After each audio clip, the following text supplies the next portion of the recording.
Nah, tadi kita sudah menyelesaikan dari nomor 1 sampai dengan nomor 5 ya. Kita lanjutkan lagi ke soal nomor 6. Nomor 6 adalah dalam lembaga keuangan perbankan, fungsi lender of last resort itu dilaksanakan oleh siapa ya? Yang A, bank komersial, kemudian bank umum, B, C, bank pembangunan, D, bank perkreditan rakyat, ataukah yang E adalah bank sentral. Oke, berarti di sini titik soalnya adalah fungsi lender of last resort itu apa sih gitu ya? Oke, lender of last resort itu adalah memberikan bantuan pendanaan jangka pendek bagi yang kesulitan likuiditas. Jadi kayak gini, nak, bank umum ya, misalnya ada BCA, Mandiri, BNI ataupun bank-bank yang lain, itu biasanya ada yang namanya likuiditas. Likuiditas itu di mana bank bisa membiayai segala macam utangnya dengan harta lancarnya. Jadi gitu, misalnya si bank itu punya utang nih gitu 100 juta. Nah, dia mampu nggak membayar 100 juta ini dengan harta lancar yang dia miliki. Harta itu kan terbagi menjadi dua ya, ada yang disebut dengan harta lancar atau aset lancar, ada juga dengan aset tetap. Nah, aset lancar itu yang sifatnya jangka pendek dan juga berubah-ubah, seperti kas, piutang, persediaan barang, itu perlengkapan, nah itu masuknya kepada harta lancar. Nah, harta lancar ini bisa nggak membiayai utang dalam jangka pendeknya? Kalau tidak bisa, berarti ini kesulitan atau tidak liquid ya, atau kesulitan dalam likuiditas. Nah, harus segera ditolong, karena kalau misalnya dibiarkan begitu aja, nanti efek jangka panjangnya bisa merugikan si banknya itu. Siapa yang memberikan bantuan lender of last resort ya? Jadi adalah bank sentral. Bank sentral itu kan bapak seluruh bank di Indonesia. Jadi ketika ada masalah di perbankan, maka yang dilakukannya atau yang membantunya adalah bank sentral. Bank sentral yaitu Bank Indonesia. Nah, sifat dari Bank Indonesia itu kan selain melakukan kebijakan moneter, kemudian melakukan lender of last resort, kemudian juga mencetak uang ya, uang berupa uang karta, uang kertas dan uang logam. Nah, si bank sentral ini merupakan awal perizinannya gitu ya, perizinan peroperasian seluruh bank di Indonesia. Jadi jawabannya adalah bank sentral. Kemudian soal nomor 7, industri operator seluler di Indonesia itu merupakan contoh dari pasar berstruktur apa? A, pasar persaingan sempurna, B, persaingan murni, kemudian C, persaingan monopolistik, yang D adalah oligopoli, dan yang E adalah monopoli. Lihat di sini, nah, industri operator seluler. Berarti kan seperti operator seluler itu kan seperti apa, kartu Telkomsel, kartu Halo gitu. Kalian lihat di situ jumlah produknya ada berapa sih gitu ya. Karena kita lihat ciri-ciri dari persaingan sempurna itu jumlahnya perusahaannya adalah banyak. Berarti kalau dikatakan banyak berarti produknya adalah lebih dari 10 gitu ya. Kemudian barangnya itu homogen. Homogen itu sama jenis. Jadi kalau misalnya ibu pakai masker nih, masker sensi warna putih, maka semua penjual di pasar persaingan sempurna menjual masker sensi warna putih yang berhijab, tidak ada varian yang lain. Itu berarti homogen. Kemudian persaingan murni. Di dalam struktur pasar tidak ada yang namanya persaingan murni, berarti kita B itu coret. Kemudian persaingan monopolistik. Kalau monopolistik juga kategorinya perusahaan di monopolistik lebih dari 10 atau kategori banyak. Nah, sekarang oligopoli. Nah, oligopoli ini punya yang namanya cirinya beberapa perusahaan. Berarti kalau beberapa perusahaan adalah lebih dari 3, namun kurang dari 10. Kalau monopoli perusahaannya cuma 1 gitu, tidak ada pesaing yang lain. Jadi kalau kita lihat industri operator seluler masuknya kemana nih? Apakah yang banyak itu produknya lebih dari 10 ataukah yang beberapa? Nah, kalau kita lihat sih jumlahnya pasti kurang dari 10 ya. Kan yang Ibu tahu ada Excel lagi ya. Telkomsel, kartu Halo, kemudian juga Aksis yang seperti itu, tapi tidak mungkin lebih dari 10 ya, berarti kategorinya beberapa perusahaan. Nah, berarti maksudnya adalah pasar oligopoli, pasar di mana penawaran satu jenis barang masih dikuasai oleh beberapa perusahaan. Tadi ya, beberapa perusahaan itu lebih dari 3, kurang dari 10. Contoh lainnya adalah industri semen di Indonesia, juga beberapa perusahaan.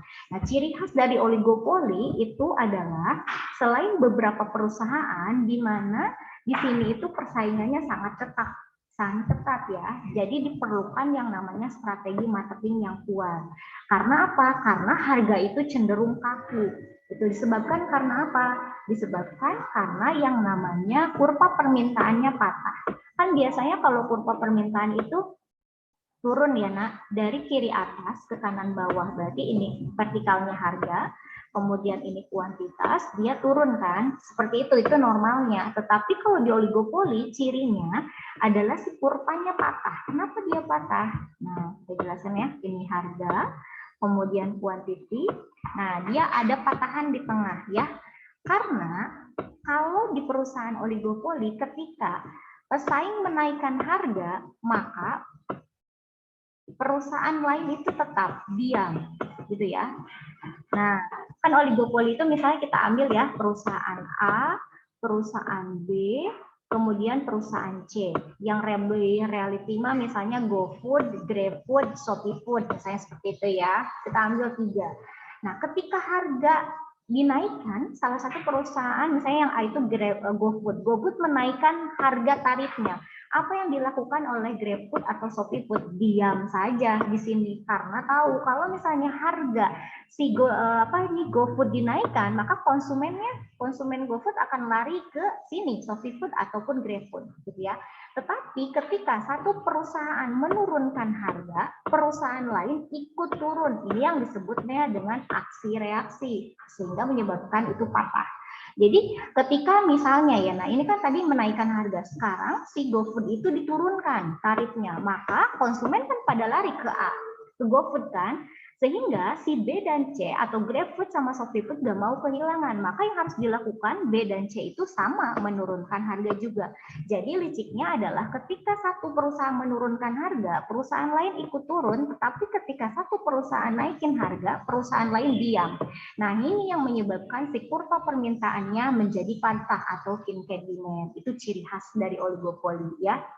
Nah, itu dari segi kurvanya. Kemudian dari segi penentuan harga gimana? Dari segi penentuan harga juga ada yang namanya kartel atau kerjasama. Kita lihat ya di situ bahwa dalam GoFood atau GrabFood atau ShopeeFood sekarang kan mulai yang namanya penyerataan atau persamaan karena memang ada kesepakatan harga di antara mereka. Karena yang dikeluarkannya adalah jenis pelayanan jasanya sama, yaitu melayani delivery makanan kayak gitu ya.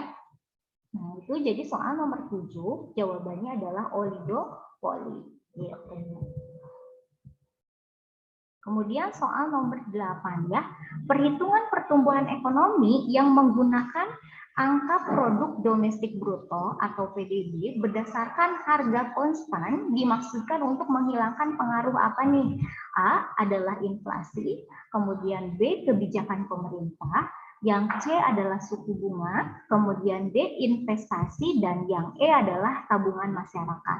Nah, kita lihat di sini bahwa PDB, produk domestik bruto. Oke, PDB itu adalah seluruh output yang dihasilkan oleh suatu negara dalam kurun waktu 1 tahun. Berarti kalau di Indonesia, berapakah PDB tahun 2022? Yaitu seluruh output yang dihasilkan di Indonesia. Di Indonesia ada siapa? Ada ibu yang bekerja berarti sebagai warga negara Indonesia ya. Tapi ada juga orang asing yang bekerja di Indonesia.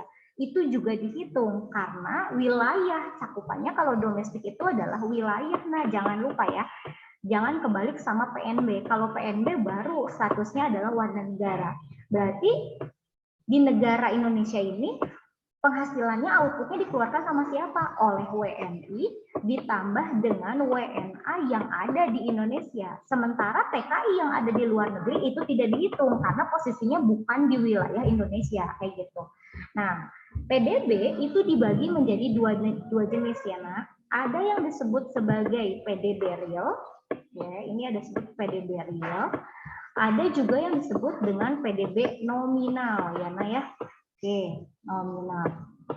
Apa itu PDB real dan PDB nominal? PDB real adalah PDB berdasarkan harga konstan. Jadi PDB tahun ini atau PDB tahun tertentu yang dikaitkan dengan tahun PDB dikaitkan dengan data tahun sebelumnya. Untuk melihat apa? Untuk melihat yang namanya pertumbuhan ekonomi, gitu ya. Itu PDB real. Kalau PDB nominal adalah PDB berdasarkan harga berlaku. Harga berlakunya pada saat kapan? Ya saat ini gitu. Jadi yang up to date yaitu PDB nominal. Tapi kalau yang namanya kalian ingin melihat pertumbuhan ekonomi berarti pakainya PDB real, yaitu PDB yang dikaitkan dengan tahun sebelumnya karena ingin melihat perkembangan kan.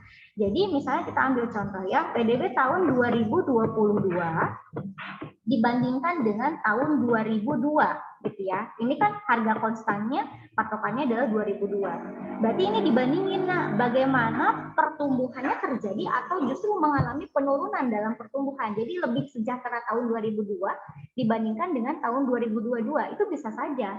Nah, karena ini sebagai perbandingan, maka ini tidak melihat yang namanya unsur inflasi. Inflasi itu kan kenaikan harga barang ya. Kenaikan harga barang pada saat itu. Sekarang kalau kita melihat pertumbuhan ekonomi kan tahun ini dibandingkan tahun sebelumnya, kita tidak melihat bagaimana inflasi yang terjadi di 2022 maupun di 2002. Tidak melihat itu. Sehingga yang dihilangkan adalah inflasinya. Karena kita melihatnya perbandingannya dari 2002 menjadi 2002. Ternyata misalnya di sini berkurang nih 3%, minus 3 misalnya. Berarti pertumbuhan ekonomi itu mengalami penurunan. Artinya lebih sejahtera 2002 dibandingkan dengan 2022. Kayak gitu. Itu disebut PDB real. Tapi kalau kita ingin melihat PDB nominal, bagaimana PDB nominal bulan Maret 2022? Misalnya di sini adalah sekian rupiah gitu ya. Nah, si X rupiah. X rupiah ini, nah baru ini kalau nominal mempengaruhinya inflasi. Karena yang sekarang terjadi lagi gimana? Oh, sekarang terjadi adalah harga minyak goreng naik, Pertamax naik, kemudian telur naik, beras naik, nanti sebentar lagi listrik naik. Oh, berarti kan terjadi kenaikan harga. Nah, ketika terjadi kenaikan harga itu dimasukkan di PDB nominal. Maka kajiannya berbeda atau analisisnya berbeda. Kalau misalnya kalian mau menganalisis PDB nominal berarti inflasinya masuk. Tapi kalau misalnya kalian mau menganalisis PDB real berarti itu inflasinya tidak masuk gitu ya. Nah, jadi jawabannya yang nomor 8 itu PDB berdasarkan harga konstan itu untuk menghilangkan yang namanya unsur inflasi yang A gitu ya. Kebijakan pemerintah dilihat, ya dong, kita melihat dong bagaimana kebijakan pemerintah di 2002 dengan 2022. Suku bunga, ya, karena itu akan mempengaruhi investasi.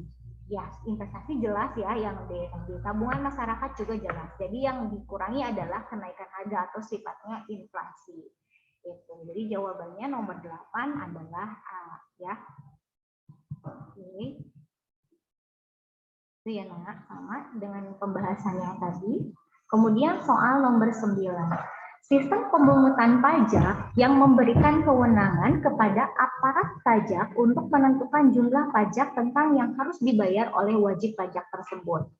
Nah, apakah A, Official Assessment System, apakah B, Self Assessment System, apakah C, Individual Assessment System, ataukah D, Withholding System, ataukah E, Withholding Assessment System. Oke, sistem pemungutan pajak, ya nah. Sistem pemungutan pajak itu sebenarnya ada 3 pilihan yang bisa dilakukan. Yang pertama adalah Official Assessment System, yang kedua adalah Self Assessment System, dan yang ketiga adalah Withholding Assessment System. Kita mau seperti apa nih, kan pajak itu banyak sekali gitu ya. Ada yang pajak penghasilan, ada pajak kendaraan bermotor, kemudian ada pajak bumi dan bangunan, ada pajak pertambahan nilai, itu banyak sekali pajak. Nah, sistem perhitungannya berbeda-beda tentu, tergantung kepada kebutuhan. Nah, apa sih yang disebut dengan Official Assessment System? Official Assessment System yakni pajak sudah dihitungkan oleh aparat pajak. Jadi kita tinggal membayar aja kayak gitu ya. Nah, berarti nomor 9 ini udah jelas ya, karena dihitungkan oleh aparat pajak berarti dia Official Assessment System. Contoh pajaknya apa? Contoh pajaknya adalah pajak bumi dan bangunan. Ibu setiap tahun menerima tagihan gitu dari Pak RT biasanya ya, harus membayar pajak bumi dan bangunan sekian rupiah. Itu lembarannya sudah ada, meter misalnya rumah ibu berapa meter, berapa persegi kali berapa. Terus juga misalnya kalau ibu punya pagar mewah berapa, kalau punya kolam renang berapa, punya rumah 2 lantai berapa, itu sudah dihitungkan semua oleh aparat pajak. Berarti masuknya Official Assessment System, itu ya, itu yang A. Terus kalau self assessment system. Self assessment system adalah perhitungan pajak pembayarannya dihitungkan oleh sendiri di sini. Nah, contohnya apa? Contohnya adalah pajak penghasilan. Misalnya Ibu punya gaji nih tiap bulan gitu. Apakah Ibu bayar pajak sekian rupiah bisa dihitungkan? Bisa lewat aplikasi. Ibu masuk aplikasi perpajakan, terus Ibu masukkan gaji bruto Ibu berapa, artinya gaji Ibu secara keseluruhan berapa, terus nanti punya anak berapa, itu kan masuk ya, punya anak berapa, suami mas satu ya, suami satu, itu nanti ada dihitungkan. Nah, Ibu menghitungkan sendiri, itu disebutnya self assessment system. Berarti sampai per bulan Bu ini dipotong misalnya 30.000 rupiah gitu ya untuk membayar pajak PPh. Itu namanya perhitungkan sendiri, menghitungkan dengan sendiri bayar pajaknya berapa. Itu disebut self assessment system. Terus yang ketiga adalah withholding assessment system. Nah, withholding assessment system adalah kita membayar akuntan pajak sebagai pihak ketiga untuk menghitungkan pajaknya. Biasanya apa Bu? Biasanya pajak badan usaha. Gitu. Misalnya Ibu dulu kerja pernah ya jadi akuntan, terus Ibu kerepotan karena harus mengurus yang namanya pemasukan dan pengeluaran perusahaan, gitu pengeluaran sekolah swasta tepatnya ya. Terus tiba-tiba harus Ibu ngurus juga pajak badan usaha. Ibu kerepotan, akhirnya Ibu sewa akuntan publik satu orang yang khusus yang namanya menghitungkan pajak badan usaha per setiap tahun harus dibayar berapa. Karena kan sekolah swasta mah harus bayar pajak ya. Nah, dihitungkan berapa, akhirnya karena Ibu menggunakan jasa pihak ketiga, berarti Ibu harus membayar dong kepada pihak ketiga. Jadi withholding system adalah ada pihak ketiga, biasanya adalah akuntan pajak yang khusus menghitungkan pembayaran pajak. Yaitu contohnya ya pajak badan usaha ya.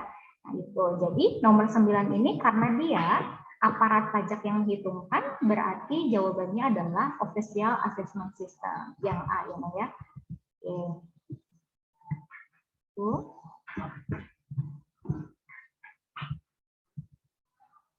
Oke, kemudian soal nomor 10. Nah, soal nomor 10 ini adalah soal akuntansi. Bu, berapa banyak sih soal akuntansi di UTBK? Biasanya dari 20 soal itu tidak lebih dari 3 soal, maksimal 3 soal. Yang mana Bu biasanya? Nah, peluang yang keluar itu sulit diprediksi karena kalau akuntansi itu kan penyebarannya banyak ya. Ada akuntansi perusahaan jasa, akuntansi perusahaan dagang. Cuman yang Ibu garis bawahi biasanya adalah tentang jurnal, jurnalnya, jurnal umum, jurnal khusus, jurnal penutup, jurnal penyesuaian. Nah, itu yang biasanya keluar. Kemudian laporan keuangan itu kalian harus berarti paham rumus-rumus laporan perubahan modal, apa rumusnya. Kemudian laporan laba rugi, apa rumusnya. Kemudian juga ada neraca. Kemudian ditambah dengan persamaan dasar akuntansi. Ya, seperti dengan nomor 10-an yang keluarnya adalah tentang jurnal penutup. Data yang tercantum pada kertas kerja maya per 31 Desember 2016 adalah penjualannya 120 juta. Kemudian pendapatan bunga itu 1.500.000, retur pembelian. Retur pembelian itu apa? Jadi pengembalian barang karena barang itu cacat atau tidak sesuai pesanan.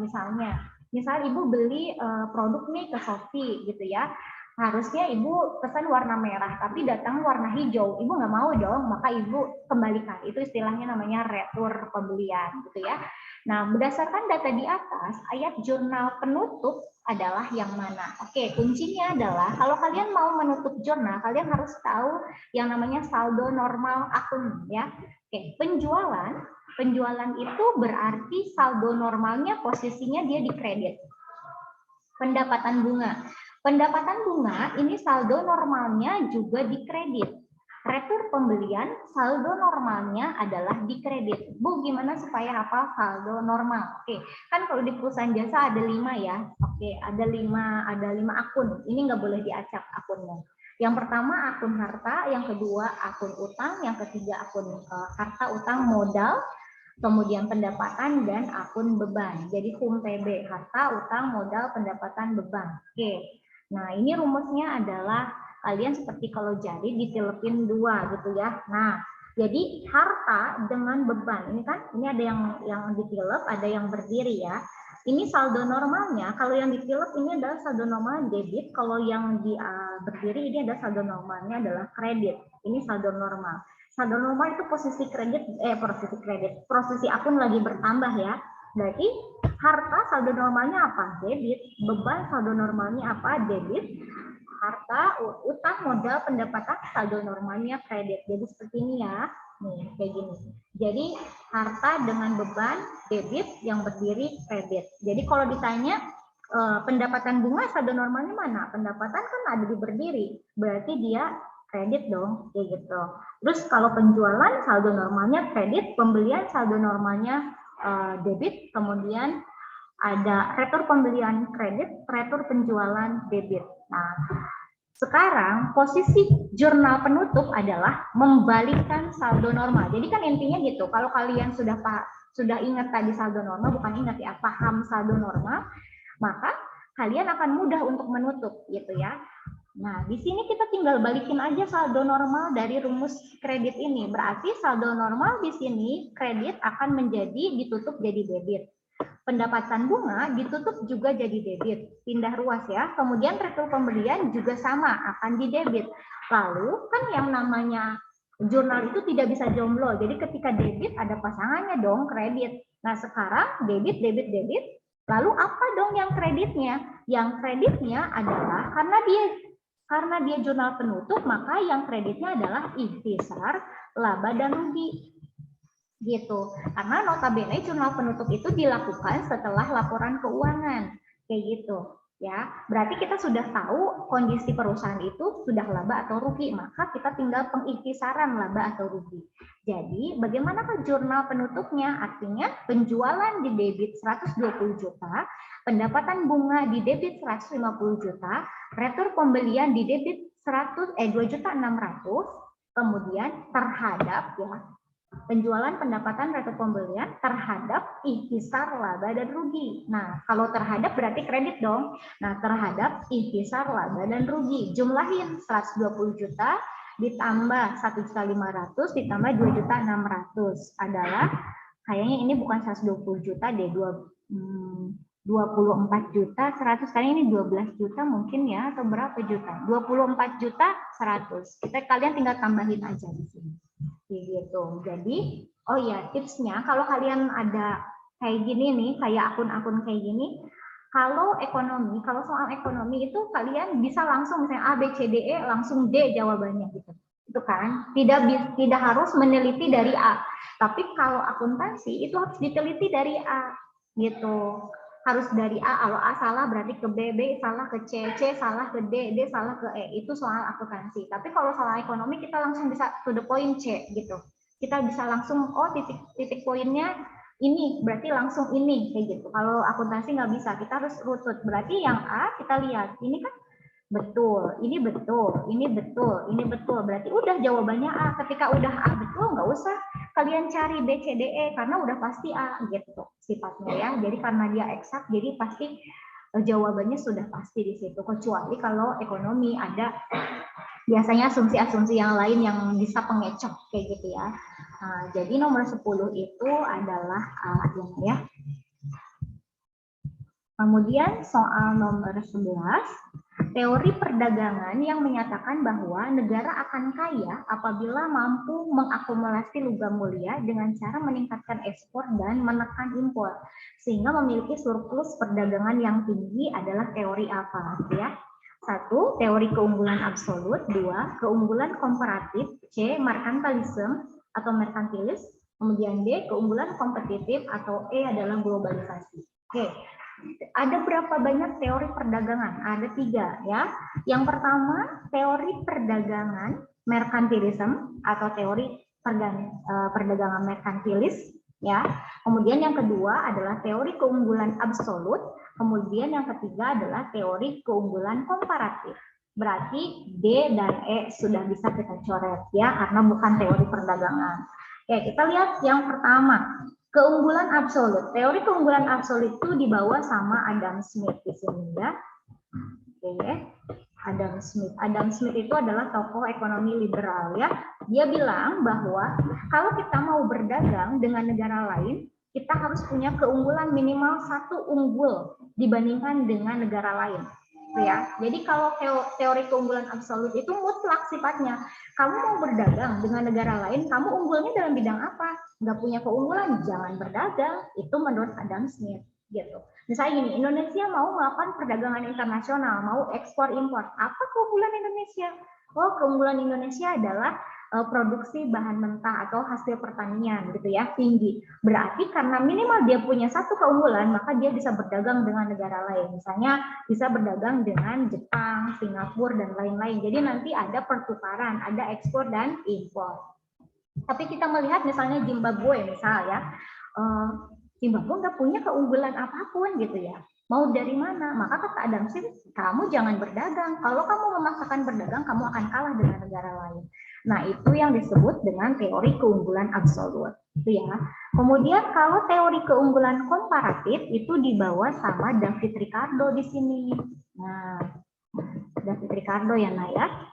Apa dia bilang? Kalau David Ricardo, dia bilang gini, kita kalau tidak punya keunggulan, ya kita masih bisa berdagang. Jadi kalau tadi masaklek gitu ya si Adam Smith mah, tapi kalau David Ricardo lebih ke baik gitu ya. Jadi dia bilang negara yang tidak punya keunggulan masih bisa berdagang kok dengan negara lain asalkan dia punya nilai tukarnya yang lain. Walaupun kalah pasti kalah, cuman ada nilai tukar yang bisa dibandingkan dengan negara lain. Jadi ada dasar tukar dalam negeri, ada DTDN-nya. Contohnya kayak gini ya, tadi Zimbabwe nggak punya keunggulan, tapi Zimbabwe perlu barang-barang yang tidak ada diproduksi, yang tidak dihasilkan di negaranya, maka mau nggak mau kan harus impor. Nah itu masih bisa gitu, berdagang dengan Indonesia masih bisa, asalkan dasar tukar dalam negerinya ada. Biasanya dasar tukarnya adalah sumber daya manusianya yang banyak kayak gitu. Jadi sebagai perbandingan. Komparatif itu kan perbandingan ya, komparasi. Jadi ada yang dibandingkan hal lain. Walaupun sudah kalah, cuman adalah yang masih bisa dibandingkan. Gitu. Walaupun nantinya akan kalah, minimal dia punya barang yang tidak ada di negaranya karena manfaat dari perdagangan internasional. Itu dari teori keunggulan komparatif ya. Terus kalau merkantilisme apa? Kalau merkantilisme dia menyatakan bahwa negara akan kaya kalau negara itu banyak kandungan logam mulia, emas, dan lain sebagainya. Artinya, ketika kita berbicara merkantilisme, berarti negara itu harus punya sumber daya alam yang melimpah, karena logam dan emas itu merupakan sumber kekayaan. Gitu. Berarti kalau dikatakan Indonesia bisa jadi negara kaya nggak? Ya bisa menurut merkantilisme gitu ya, karena kandungan emas, perak, dan logam mulianya banyak dibandingkan dengan negara lain. Itu ajaran merkantilis. Itu ya. Jadi kalau nomor 11 tadi dikatakan bahwa teori perdagangan yang menyatakan bahwa negara akan kaya apabila mampu mengakumulasi logam mulia. Nah, ini titik beratnya adalah logam mulia. Berarti jawabannya adalah merkantilisme. Siapa Bu tokohnya? Memang tidak ada yang mengeluarkan tepat pasti merkantilisme siapa ya. Tapi kalau absolut sama komparatifnya sudah pasti ada tokoh yang mengeluarkannya. Gitu. Jadi nomor 11 itu C. Ya. Tuh. Oke, kemudian soal nomor 12 ya. Kesetiaan pada organisasi yang mendorong kerjasama antar anggota dalam mencapai tujuan organisasi merupakan aspek penting yang harus ditanamkan oleh organisasi. Hal ini tuh disebut apa? Kesetiaan pada organisasi. Itu kan titik beratnya. Apa sih orang yang setia itu disebut apa ya? Kayak gitu. Apakah A, jiwa kewirausahaan, ataukah B, komitmen dalam organisasi, apakah C, jiwa kesatuan, ataukah D adalah jiwa antusias, ataukah E adalah motivasi. Nah, kalian bisa lihat ya, tadi kan soal-soalnya teoretik banget gitu. Seringkali ada soal-soal yang memang bisa dianalogikan sendiri, pemahaman sendiri, tanpa kalian memang mengetahuinya lebih dalam teorinya. Jadi ketika nomor 12 ini sepertinya soal pengetahuan umum gitu ya. Bu, ada yang kayak gini? Ada, tapi skornya memang rendah dibandingkan dengan soal yang lain. Cuman kan lumayan kalau kalian benar gitu ya. Kesetiaan pada organisasi. Orang yang setia itu disebutnya orang yang komit kan? Orang yang komitmen terhadap apa yang sudah dijanjikan. gitu. Misalnya ibu setia nih, ibu setia terhadap suami misalnya. Amin ya. Misalnya ibu setia terhadap suami, berarti ibu komitmen kan dengan pernikahan. Kayak gitu. Ibu setia dalam bekerja di rumah belajar Daniel dengan misalnya di sekolah gitu ya. Berarti kan dua-duanya harus dilaksanakan secara setia ya. Dengan hal ini ya, ibu bentrok gitu. Bentrok ketika kalian mengajar ya, ibu harus cari cara berpikir harus kayak gimana agar kalian bisa dapat materi, agar ibu juga tetap hadir di rapat kayak gitu kan. Nah, berarti setia kan. Nah, kalau jiwa kewirausahaan kayak gimana? Jiwa kewirausahaan adalah orang yang punya jiwa atau karakter di mana dia punya sebagai dasar pembisnis. Contohnya berani mengambil risiko, itu salah satunya. Kemudian kreatif. Yang paling parah sih, yang paling harus punya sih berani ngambil risiko. Contohnya kayak gini, pebisnis dengan pekerja. Misalnya ibu ya, ibu milih menjadi pekerja karena ibu pernah jadi pembisnis pernah, tapi ibu nggak bisa berani ngambil risiko, takut rugi kayak gitu ya. Karena kalau pekerja itu tiap bulan itu dapat kan. Nah, ibaratnya tiap bulan itu sama gaji, tapi kalau pembisnis asal dia kreatif dan berani ngambil resiko dia tinggi, terutama berani ngambil resikonya kayak gitu. Karena ibu dasar pengambilan resikonya masih rendah, maka ibu memilih sebagai pekerja kayak gitu atau sebagai pemberi apa namanya? Pemberi ilmu aja kayak gitu ya. Itu jiwa kewirausahaan. Kalau komitmen tadi ya, kalau jiwa kesatuan kita bekerja menyatu bersama-sama.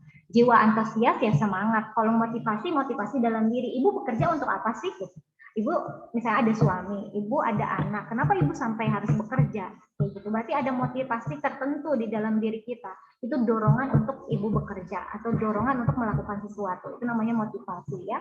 Jadi kesetiaan itu adalah komitmen. Ini kan menurut Likon, kalau menurut ya tadi kan ibu menurut apa namanya pemahaman sendiri ya. Kalau ini menurut ahli kan sama. Menurut Lincoln juga sama. Komitmen itu adalah kebanggaan anggota, kesetiaan anggota, dan kemauan pada anggota organisasi. Menurut O'Reilly juga sama. Komitmen karyawan pada organisasi sebagai ikatan kejiwaan ya terhadap organisasi yang melibatkan keterlibatan kerja, kesetiaan, dan perasaan. Jadi itulah yang disebut dengan komitmen dalam organisasi. Jadi jawabannya nomor 12 itu adalah B ya. Kemudian nomor 13. Berikut ini bukan ciri-ciri badan usaha perorangan. Adalah modal tidak terpisah dengan modal pemilik, skala usaha tidak terlalu besar, mendapat bantuan modal dari pihak lain, pengelolaan dan pengendalian tergantung kepada pemilik sebagai pemimpin, semua keuntungan dan kerugian ditanggung sendiri. Oke, kita lihat di sini adalah badan usaha. Badan usaha itu dibagi menjadi labelnya gitu ya, ada badan usaha perorangan, ada PT, perseroan terbatas, ada CV, persekutuan komanditer, ada firma gitu.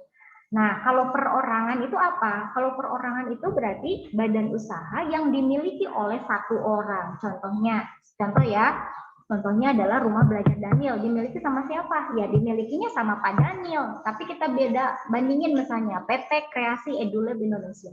PT, perseroan terbatas. Siapa yang memiliki? Bukan Pak Oki aja, melainkan ada saham-saham yang dijual sehingga ini adalah gabungan dari beberapa orang. Gitu karena disebutnya PT, artinya saham-sahamnya sudah terpencar bayar, gitu tidak dimiliki oleh satu orang. Itu ya. Oke. Nah, ciri-ciri badan usaha perorangan ini karena dia dimiliki oleh satu orang, modalnya tidak terpisah dengan modal pemilik, iya dong gitu ya. Karena padanya modalnya dikasihkan semua ke Rumah Belajar, ya semua itu adalah pemiliknya. Sebentar ya Pak, ada bel.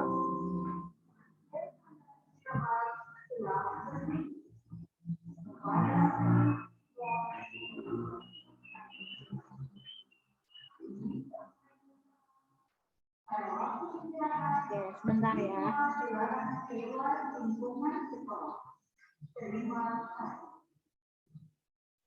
Oke, kemudian yang B, skala usaha tidak terlalu besar. Iya, biasanya karena cakupannya perorangan, Modalnya juga terbatas karena dari satu sumber aja gitu, sehingga skala usahanya tidak terlalu besar.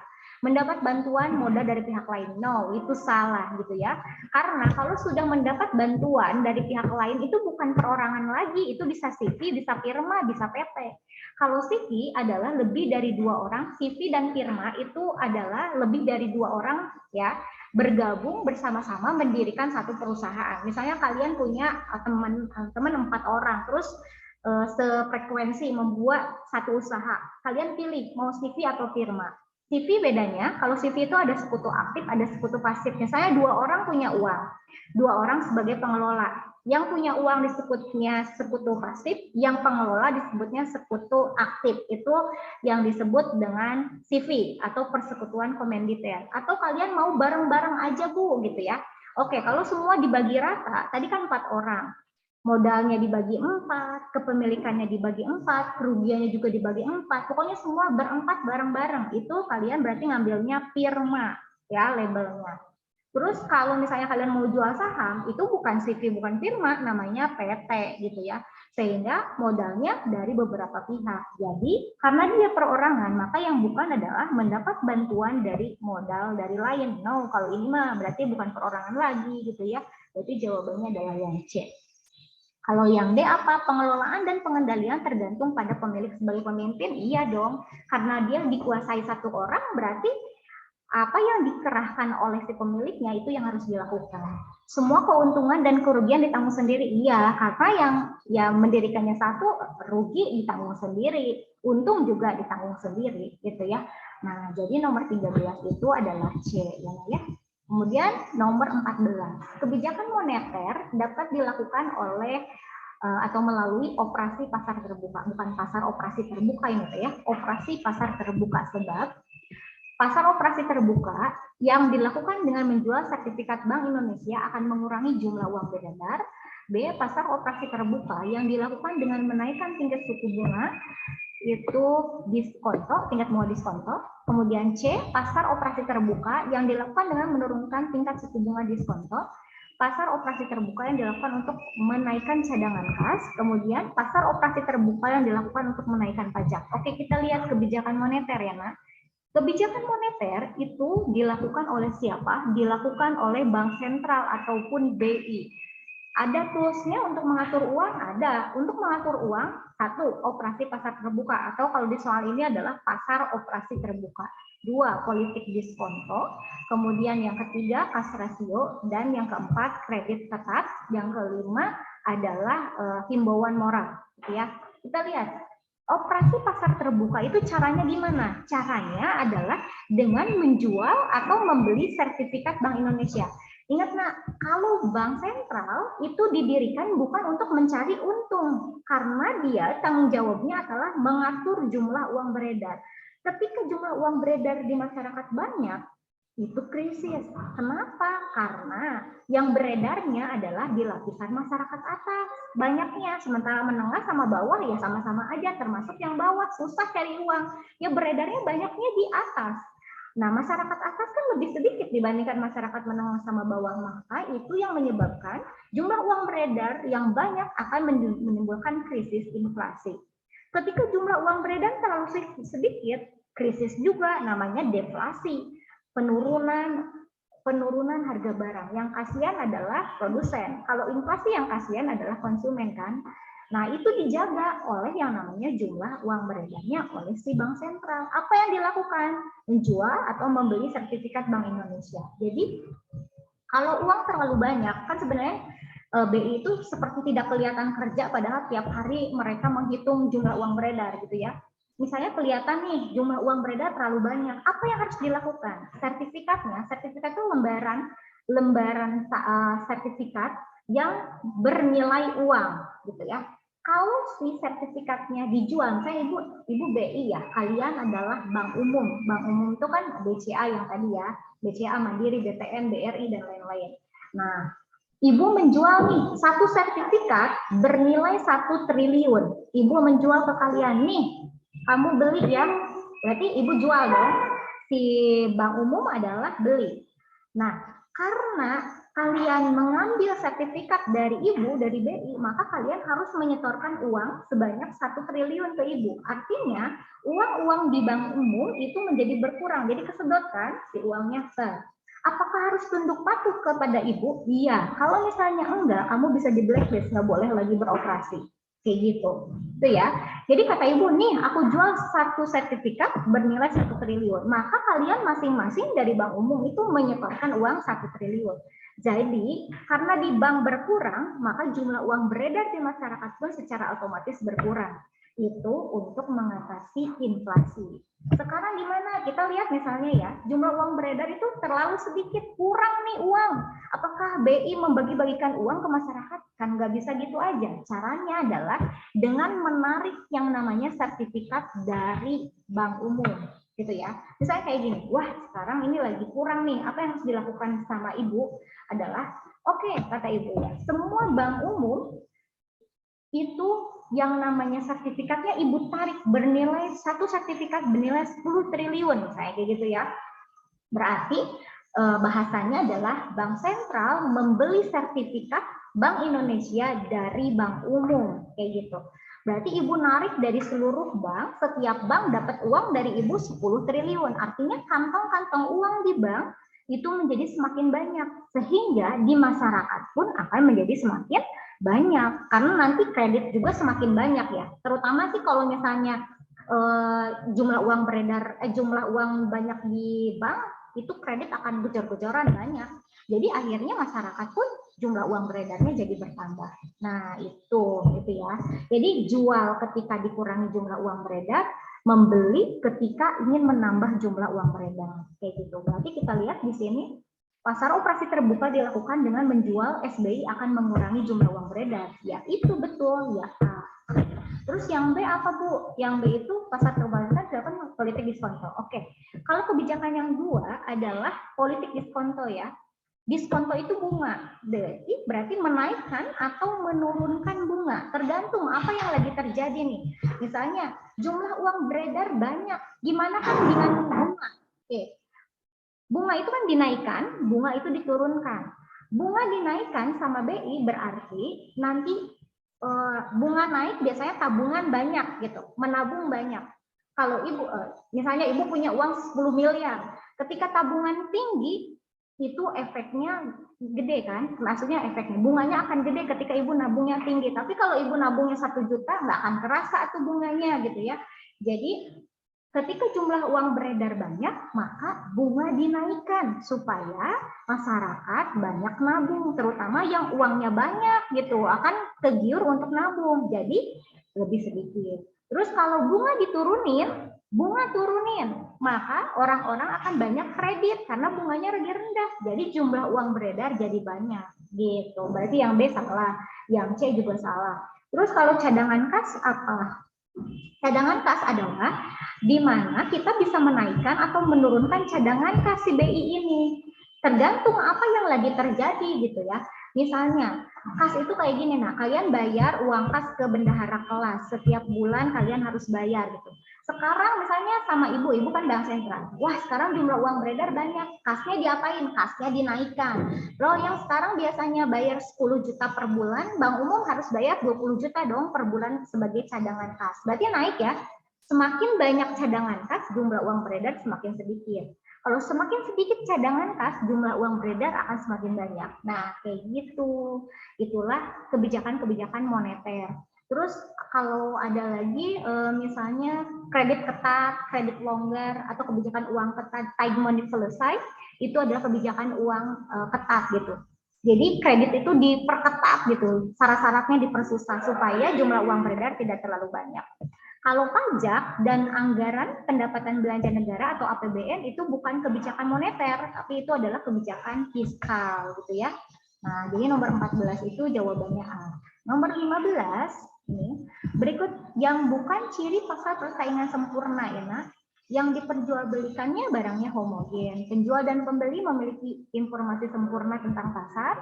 Produsen tidak menghadapi hambatan masuk dan keluar pasar. Harga ditentukan oleh pasar, laba maksimal dicapai saat total penerimaan sama dengan total biaya. Oke, di sini adalah pasar persaingan sempurna. Pasar persaingan sempurna, ciri-cirinya adalah satu, barangnya homogen, ya. Homogen itu tadi kata Ibu sama jenisnya, nggak ada perubahan sama sekali. Jadi semua perusahaan menjual barang yang sama. Kemudian yang kedua, penjual dan pembeli memiliki informasi pasar yang sempurna, ya. Jadi konsumen tahu mana perusahaan yang lagi untung, yang lagi rugi. Jadi informasi pasar sempurna. Produsen tidak menghadapi hambatan keluar masuk pasar, iya juga. Karena kalau kita mau menjadi penjual baru di pasar persaingan sempurna, boleh-boleh aja, tanpa ada kekangan, tanpa ada biaya apapun. Jadi bebas. Kalau kita mau keluar dari perusahaan itu juga bebas, ya.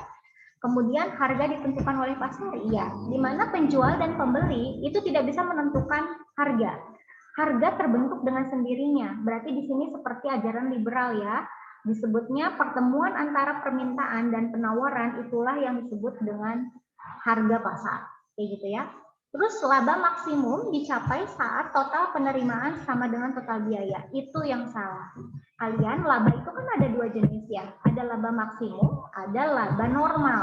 Laba maksimum adalah posisinya MR sama dengan MC.